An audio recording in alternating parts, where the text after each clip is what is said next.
Welcome to Let's Wine About It, a podcast where we uncorked conversations about entrepreneurship, life, corporate America, and everything else in between. I have the privilege today of having my co-host, Andrea Sai, and a very, very special guest, Anoosheh Oskouian. Did I pronounce it correctly? You did very Yeah, I did. good. And we are here, Women Breaking the Mold Conference, and very much welcome, Anoosheh. You are the CEO and founder of Ship and Shore Environmental, and we're going to learn more about it in a few moments. Welcome.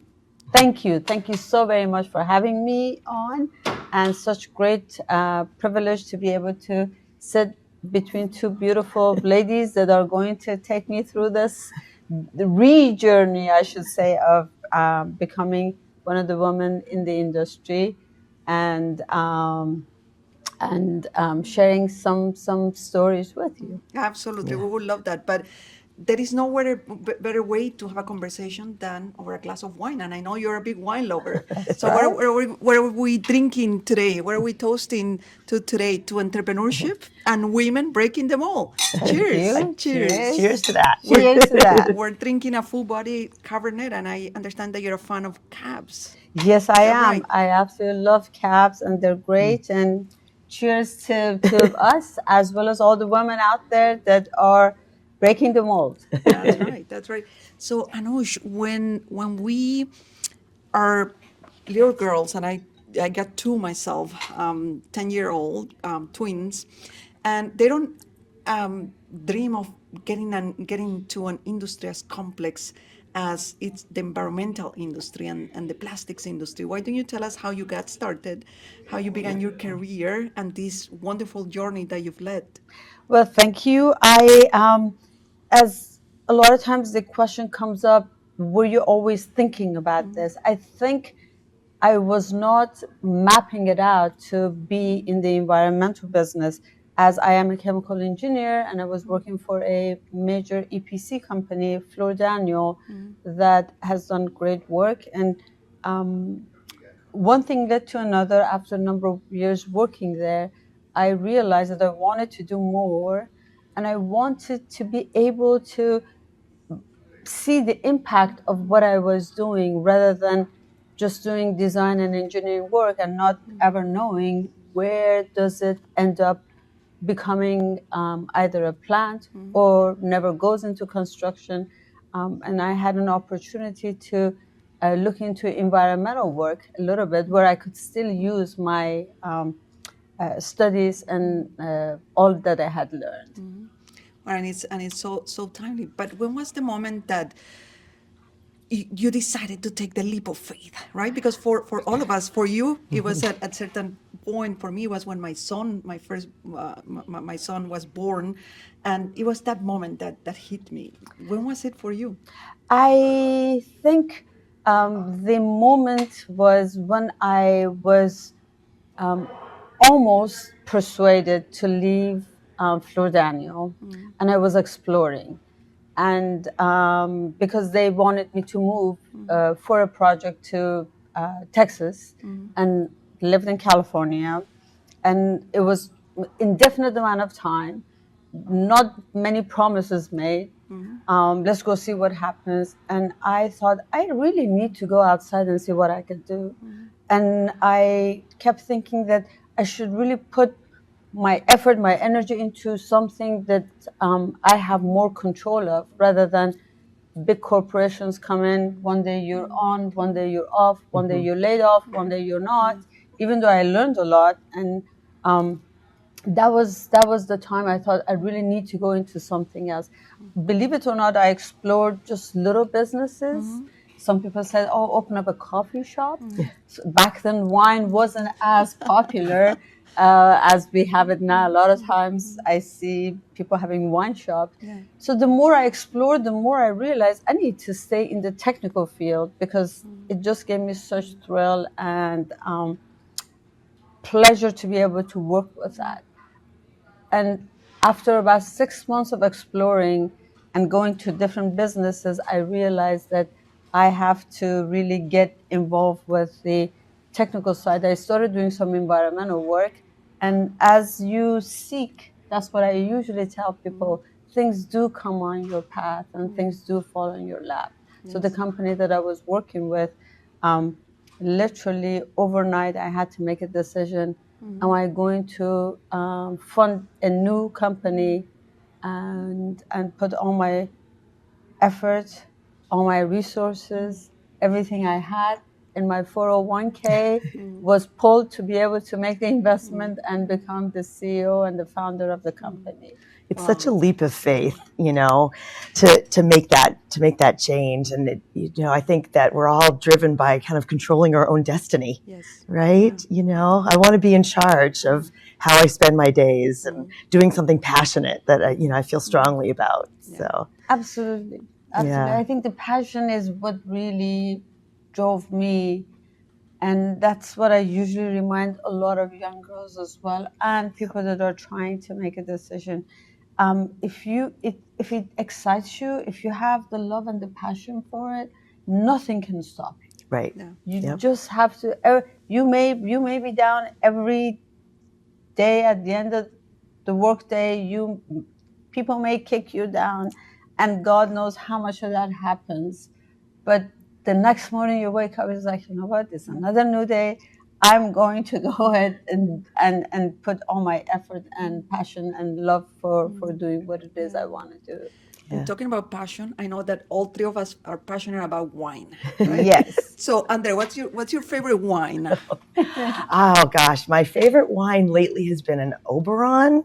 It's a Cabernet, and it's just delicious. And so I drink red wine when it's cold, and I drink white wine when it's warm out.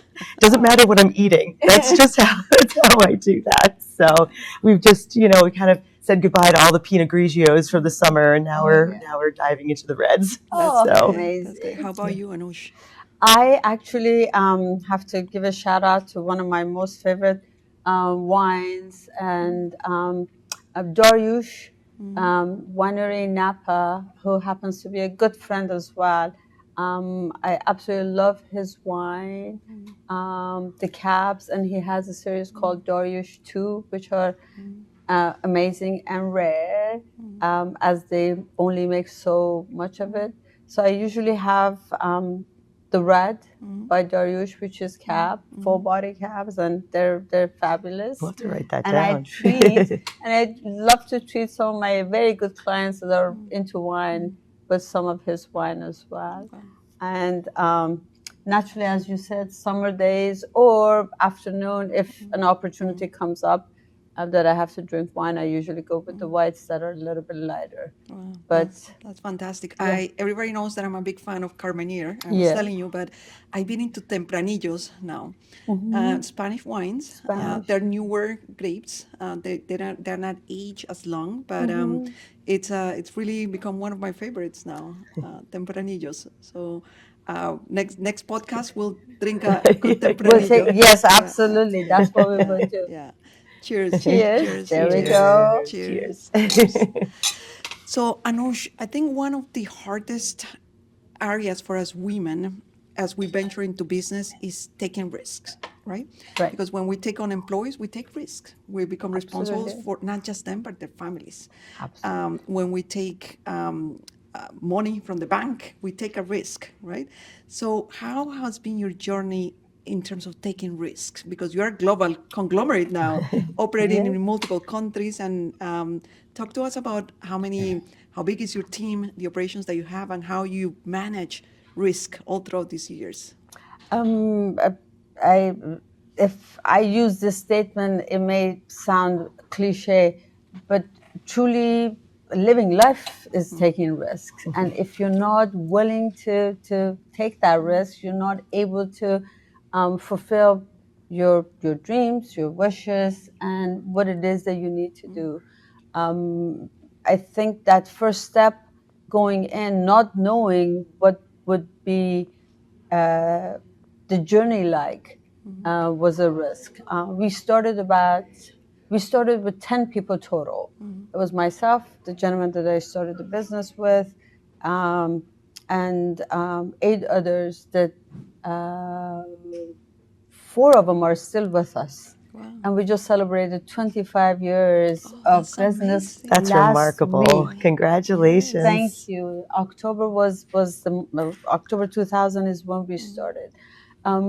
One of the areas that I was very clear with them, I told them, I have all faith that we would be successful in what we're doing if we all put in the time, the effort, the blood, and the sweat in it. And one of the gentlemen that was with us since then, and he still is, he was very young. He has 3 daughters now, and just reminded them through thick and thin, what we have to do is make sure nothing would ever get us down. We have about 50 people in the California office. We have another 15, 20 people spread in different locations for service, for sales. We have a good team in China that is under the umbrella of Ship and Shore China that basically does the same thing, same technology that we have as far as design, engineering, and manufacturing of anti-pollution control system. So I also believe giving them the strength to be able to plow through all that comes their way, and letting them know that we're here for them. We are, as women CEO, if we try to have that nurturing side, which is important to me, and I treat a lot of every single one of the people that is and has been with us like a family member. I really do. And I think that sort of eliminates the fear factor somewhat, and they know that you're there for them no matter what happens. Just like, in a household where a mother nurtures and nourishes, and no matter how difficult it gets outside, you could go back home to your mom and get that support. Of course, some of them might say I'm not old enough to be anybody's mother, but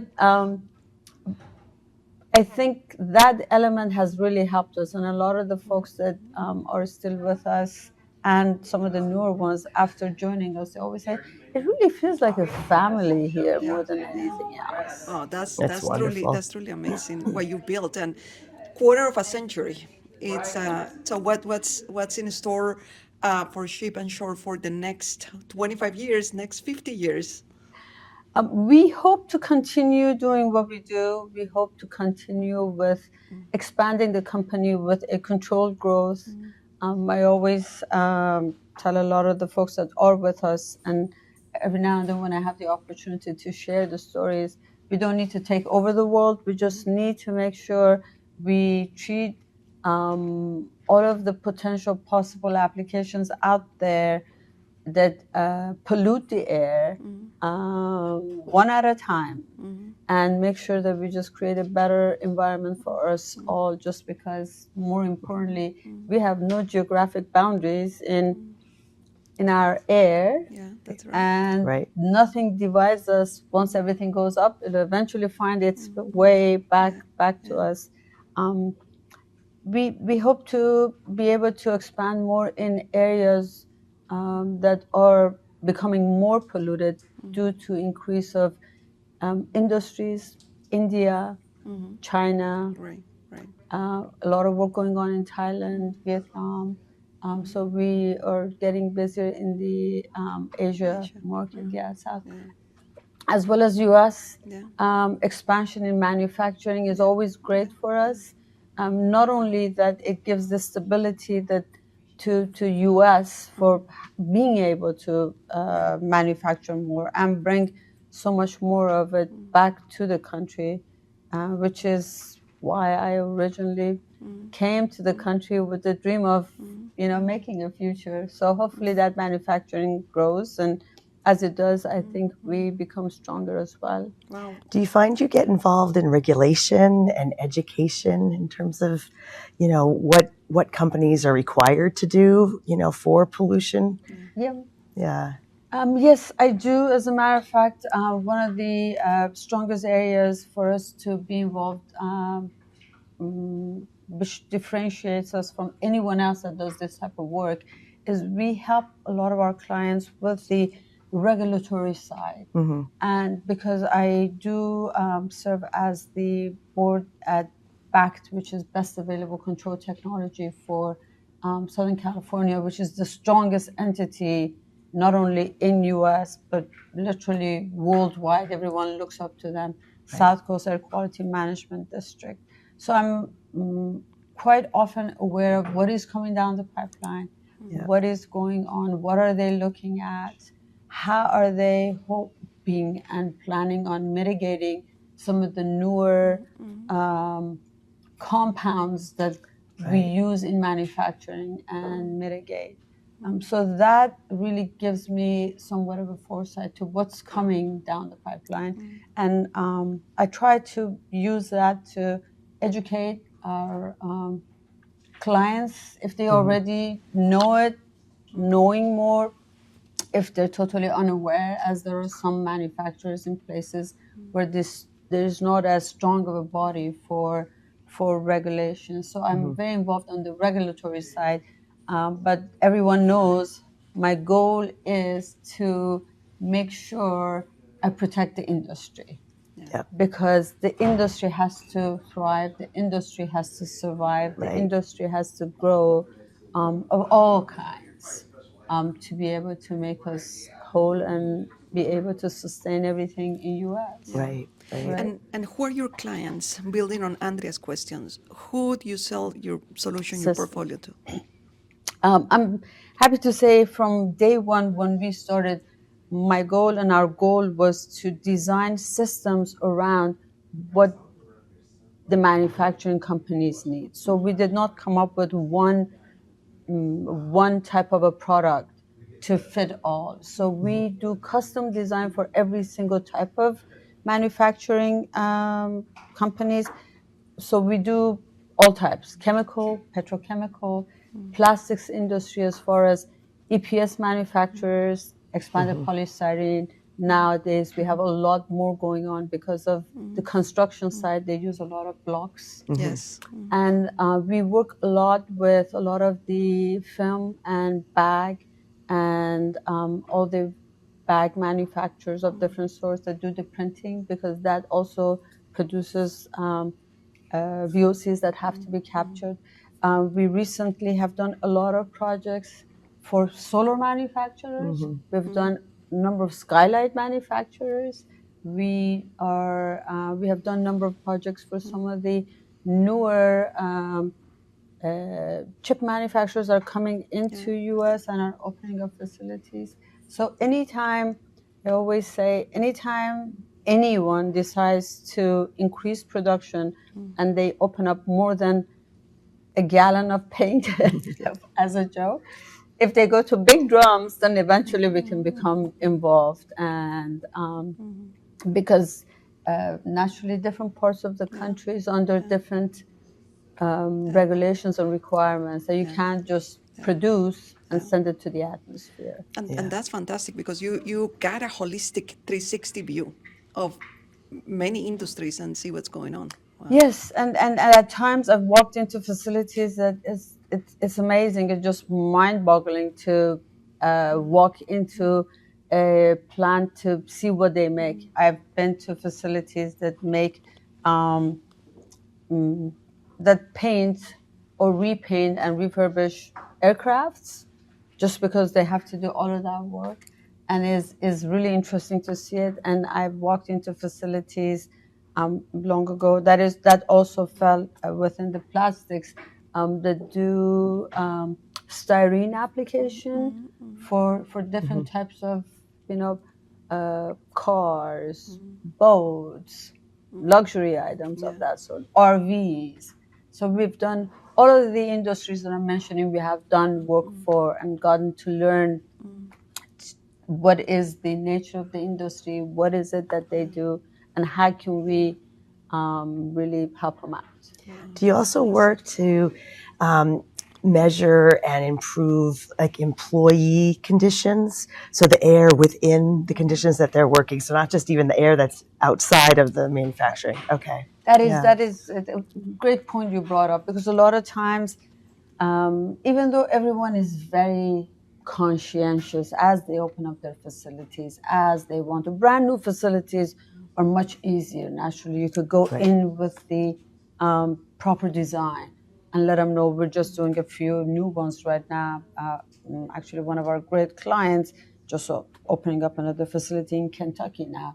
So when we have the chance to do design from scratch and help them out, it's easy. But oftentimes we go into facilities where regulation is coming or has been there.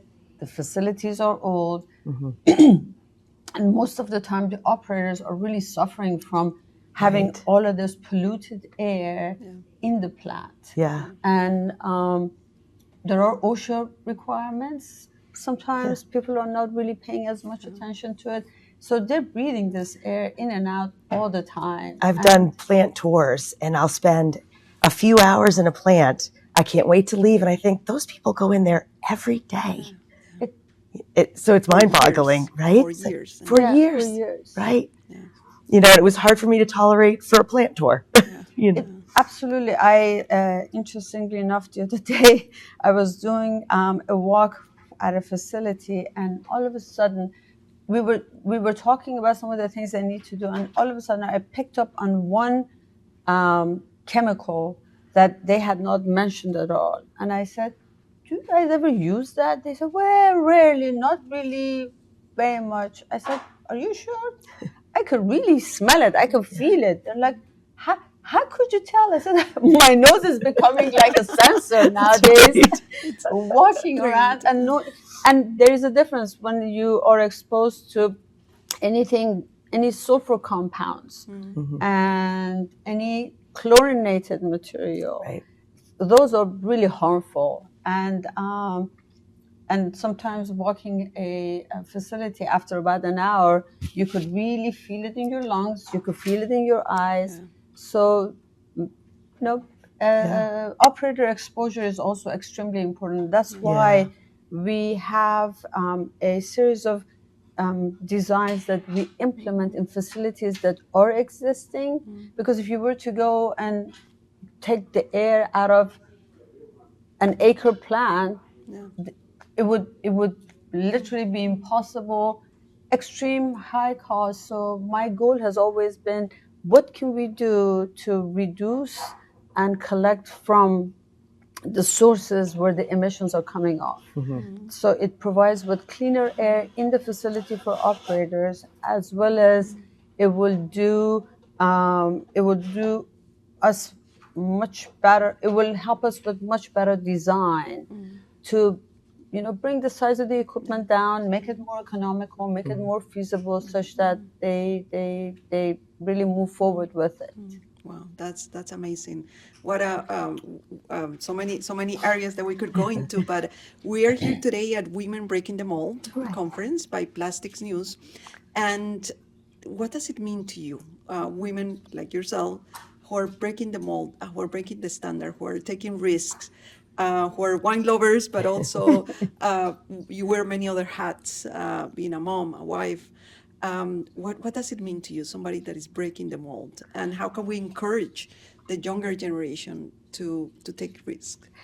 Well, what I always like to suggest is, because I think even though nowadays the misconception of we're letting women do whatever they want to, but they still try to put a ceiling and try to, and when I say they, the society, the industry, the overall workforce, no matter where you go, tries to box women into what can be, what cannot be, what should be, what should not be, or while you cannot possibly do this. So the one thing that had always been a great motivation for me, as soon as someone told me, well, you can't do that, I was like, well, I'll show you. I can do it. Absolutely. So I always encourage young girls to to listen to that inner voice. If there is something that they want to do, they should really just put their mind in. Nothing physically, mentally should stop a woman, a young girl, to do something that a man does.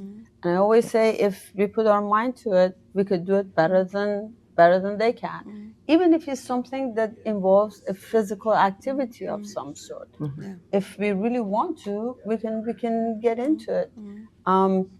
I when my son was in high school, I did a lot of mentoring for young girls in STEM programs, as well as going in for conversations. And I still do that with some universities near where I live in California. I'm trying to mentor young girls to get into STEM programs, get into engineering as much as possible, because we definitely, if we put our mind into it, I know the guys don't like hearing it. Hey, we could do it better than them any day. Well, we need more engineers and less TikTokers, right? Yes. Absolutely, absolutely. The society is, unfortunately, with all that is going on, I have to admit that there is a bit of a harmful way of having a lot of our young girls follow the lead of folks that are not necessarily utilizing their mind and is just becoming a little bit more superficial in what they could do, what they can become. Everybody wants to become a model. Everybody wants to look great. But you could do all of that and still Run your own company. utilize. I know, run your own company. Right. Run your own company. Yeah. Do what excites you, and it's such a shame to not utilize that brilliant mind. Yeah. So I offer a lot of the folks that I know around a shadow day in our office if they want to come in and shadow me. We have a few other women as well that are great, as well as doing some summer internships, so they could see That's what wonderful. could be done. Right. Great. So, Andrea, this is your 7th conference. It that is you've my attended. 7th Women Breaking the Mold. Women Breaking the Mold. Yeah, it's amazing. And for you, Anoosh, this is you've I've been to a few of them. I think this is the second one that the I'm second speaking one. at. Okay. Right. Yeah. So can you give us a little preview of what your talk is going to be about? Well, I usually share a little bit about the history, and I also I was trying to remember some of the episodes and some of the amazing encounters I had with men in various settings, conferences, meetings, and I remembered one of all from one of the first few years at Fleur Daniel, which really got me to think, these guys must be out of their head. They only look at women as objects, really. So I'm going to try to go about some of that as I'm sure as successful women, as women with powerful minds, we're continuously encountering situations that are uncomfortable. And I think if we just nip it in the bud from the beginning, and those are some of a few that I thought I should bring up and share, and a few other situations where it led us to a few great projects where we were being pointed as, well, that company, that woman is the CEO. I'm sure you guys won't want to be working with them. And this is coming from competitors and men that don't feel strong enough in their own position or seat that they have to, I'm going to come and say it, badmouth a woman just because they can't stand on their own to be able to be successful. So, well, we're really looking forward to your right, talk. thank And you. And I think there are things that were never taught anywhere, not in school. We were not taught how to negotiate. Right. We're not taught how to address conflict, how to say no. That those are skills that are they're called soft. I don't like to call them soft skills, Right. but they're so important when running a business. How to stand tall and address the competition, where you just referenced. And I think that we have a big responsibility as entrepreneurs and role models to really be giving back. And I know that you've given back a lot. Tell me about Child. Okay, great. I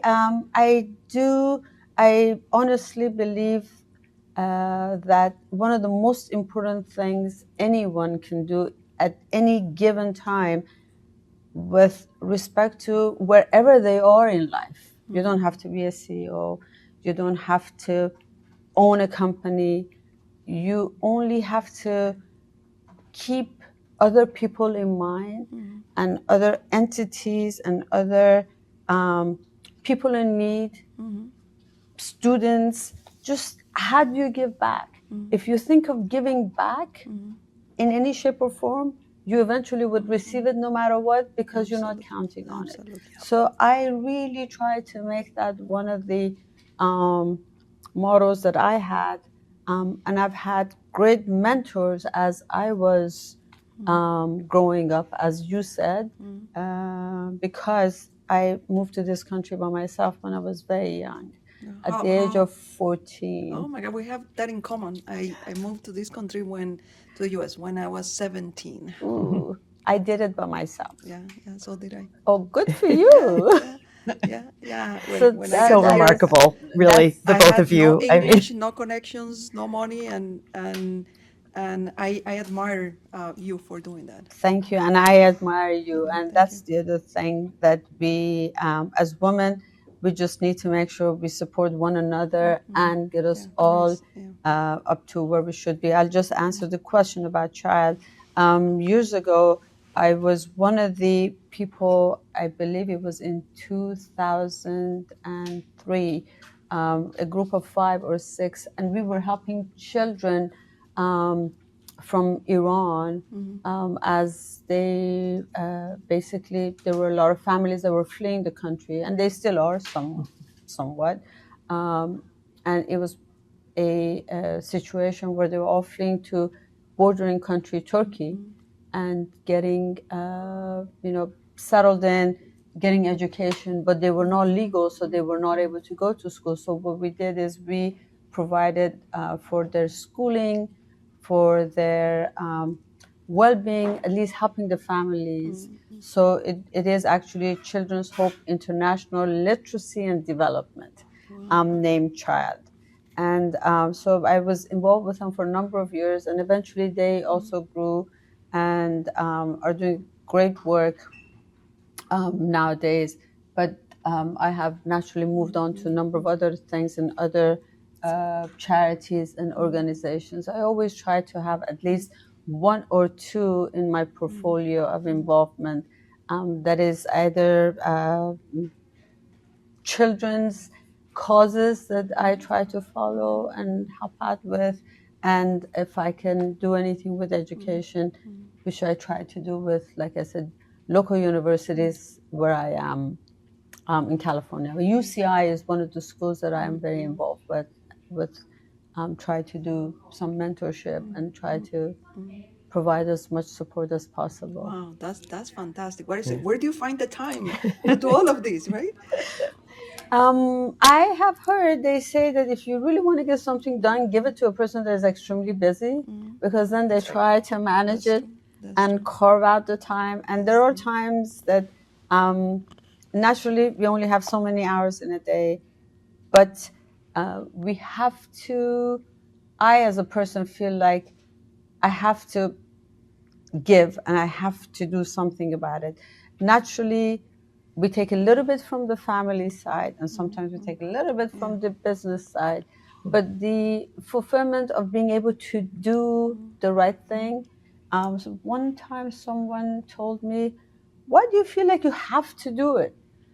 And I told them, you know what? If not me, then who?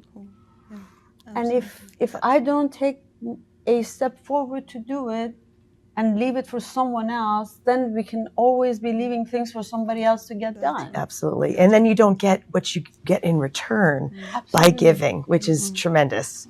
You know, and I think we all keep all the different balls in the air every single day, but it's just understanding which balls that day are made out of glass and which ones are rubber, and they change, right? And so you just want to keep the ones that are made out of glass that day up in the air, you know, Absolutely. because we're all busy. Absolutely. There is a great one we have, and I believe CASA has chapters all around the country. So CASA, Orange County, that's where I try to be as involved as possible. Give a shout out to for foster kids, and that's amazingly enough, you know, we are in an area where everybody thinks that, you know, California is so wealthy. There's no way that we have children that are going to bed hungry or children that are in need, but we have them everywhere. So Yes. that's another area, and it's heartbreaking to know that you know, we have children in so much need in such a wealthy country. Yeah, But absolutely, absolutely.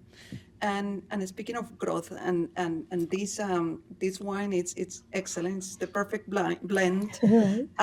But I know you like cabs. But let's talk, Anoosh, for just a moment, for all of our audience members who are entrepreneurs. And I think one of the greatest challenges, and we Andrea and I talk about this all the time, it's how to scale and how to grow a business. What would be, because obviously you've grown your business to the multinational that it is now. What's your advice for us who are in the process of growing our businesses?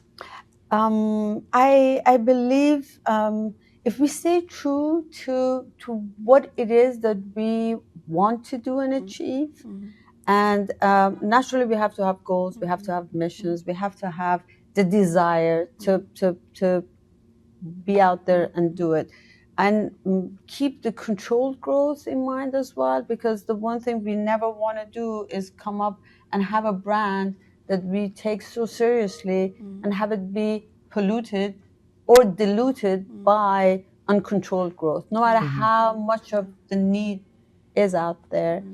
It is risky, and there has been times that I've literally worked extremely long hours, but I don't mind it because I know eventually that only opens up the possibility for one more person to come in and help us out.